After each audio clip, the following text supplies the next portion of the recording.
অনেকেই দিতে পারে হয়তো একটা কাজ করবেন, আমি নিজে করি, সেটা হলো কিছু দান করবে এই নিয়মে যে আমরা আমার অজান্তে অধিকার, আর্থিক অধিকার নষ্ট করে থাকতে পারি। আমি এই দানটা করছি আমি সব পাওয়ার জন্য না, ওই ব্যক্তির পক্ষ থেকে যিনি আমার থেকে পাবেন আমি জানি না, আননোন সে ব্যক্তি, তাহলে ইনশাআল্লাহ আপনার স্যাটিসফাইড হওয়ার আগ পর্যন্ত যে হ্যাঁ এক পরিমাণ টাকা আপনি দান করে দেবেন, ইনশাআল্লাহ তাআলা আপনাকে জান্নাতে করে দিবেন, যেহেতু আপনি প্রাপক জানেন না।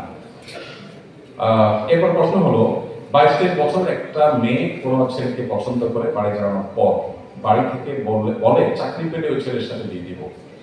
ছেলে মেয়ে এক বয়সের এবং ছেলে পড়াশোনা শেষ করে চাকরি পেতে অনেকটা সময় লাগে। মেয়ে অনেকবার বাড়িতে বোঝানোর চেষ্টা করার পর বিয়ের জন্য রাজি হয় না, বরং মেয়ের মা করে বলে নিজে নিজে বিয়ে করে নিতে।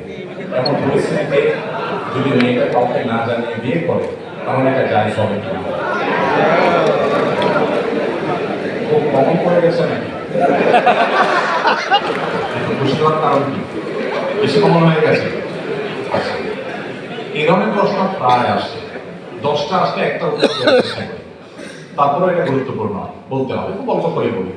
দেখুন, আল্লাহ সুবহানাহু ওয়া তাআলা বিবাহের দায়িত্ব দিয়েছেন অভিভাবকদের উপর। আল্লাহ কোরআনে বলেছেন ওয়ানকিহুল আয়ামা মিনকুম ওয়াস-সালিহিন মিন ইবাদিকুম ওয়া ইমানিকুম। অভিভাবকদেরকে আল্লাহ অর্ডার করেছেন তোমরা তোমাদের অধীনস্থদেরকে বিবাহ দাও।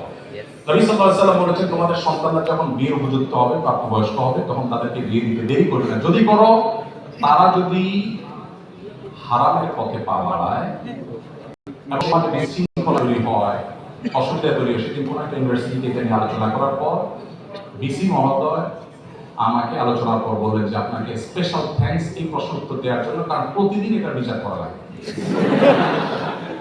তো আমি বলতে চাই যে নবী সাল্লাল্লাহু আলাইহি ওয়াসাল্লাম বলেছেন যদি সন্তানরা বিয়ের উপযুক্ত, অভিভাবকদের কর্তব্য তাদেরকে বিয়ে দেওয়া। যদি না দেয় এবং সন্তানরা যদি বিপদগামিতার পথে পা বাড়ায়, সমাজে বিশৃঙ্খলা সৃষ্টি হয়, তাহলে সেক্ষেত্রে কি হবে? তাহলে সেক্ষেত্রে যে ফিতনা, ফাসাদ, অনাচার হবে, এগুলোর দায় অভিভাবকের উপরে বর্তাবে। রিলেশন যারা করছে, এখানে মূল প্রশ্ন যাওয়ার আগে একটা কথা বলা দরকার ছিল, সরি আমি ওখানে একটু ব্যাক করছি। সেটা হলো বিবাহের আগে ছেলে মেয়েদের মধ্যে পরস্পর